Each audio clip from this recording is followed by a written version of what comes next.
Hi friends, ఈరోజు మానవత్వం కోల్పోయా మానసిక స్థితి బాలేకన ఓ తల్లి చేసిన ఘటన వెలుగులోకి రావడం జరిగింది.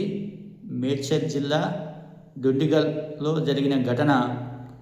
ఓ తల్లి చేసిన కథ ఏంటంటే, 2 నెలల పాపను నోట్లో గుడ్డ పెట్టి కాలు చేతులు కట్టేసి మంటల్లో వేసి తగలబెట్టడం అనేది ఎంత దారుణానికి ఓడిగట్టింది అనేది అర్థం కాని విషయం. ఎందుకంటే ఆ పాప ఏడుస్తుందనే బాధ, ఏడుస్తుందనేది భరించలేక ఆ తల్లి అలా చేసింది. మరి అమ్మకున్నటువంటి గొప్పతనాన్ని, తల్లి అనే విషయాన్ని మర్చిపోయి ఈ దారుణానికి ఓడిగట్టడం జరిగింది. తల్లికి ఉండవలసినటువంటి, భూమాతకు ఉన్నటువంటి ఓపిక తల్లికి ఉంటుందనే విషయాన్ని మర్చిపోయి, ఒక తల్లికి సహనాన్ని మర్చిపోయి ఆమె ఆ విధంగా చేసిందా, లేక మానసిక స్థితి బాలేకన అనే కోణంలో ఆలోచిస్తున్నారు.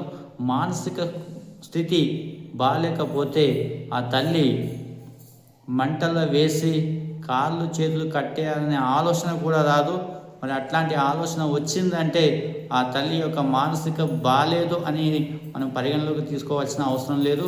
ఎందుకంటే ఇది ఖచ్చితంగా మానవత్వం బాలేక, అంటే మానవత్వం మర్చిపోయి, మానవత్వం చచ్చిపోయి మానవత్వాన్ని మంటలు కలిపేసి ఆ తల్లి చేసిన ఘటన వెలుగులోకి రావడం జరిగింది.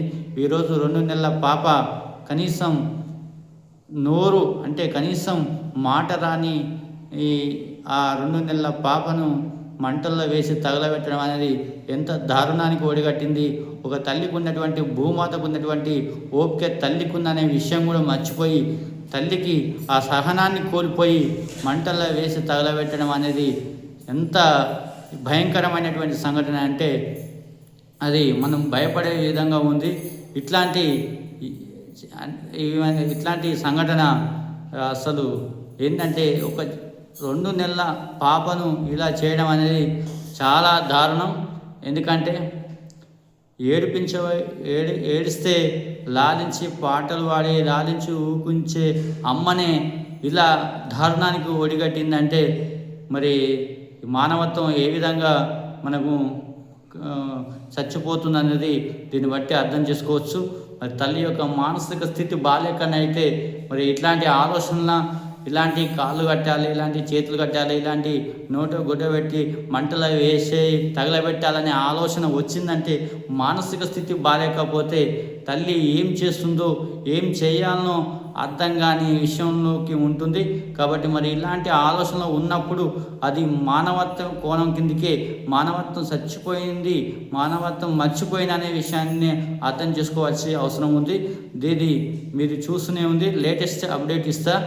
Thank you. ఈ వీడియో ప్రతి ఒక్కరికి షేర్ చేసి, లైక్ చేసి, సబ్స్క్రైబ్ చేయాలని, మీ సపోర్ట్ ఎల్లప్పుడూ ఉండాలని మనస్ఫూర్తిగా కోరుకుంటూ థ్యాంక్ యూ. బాయ్.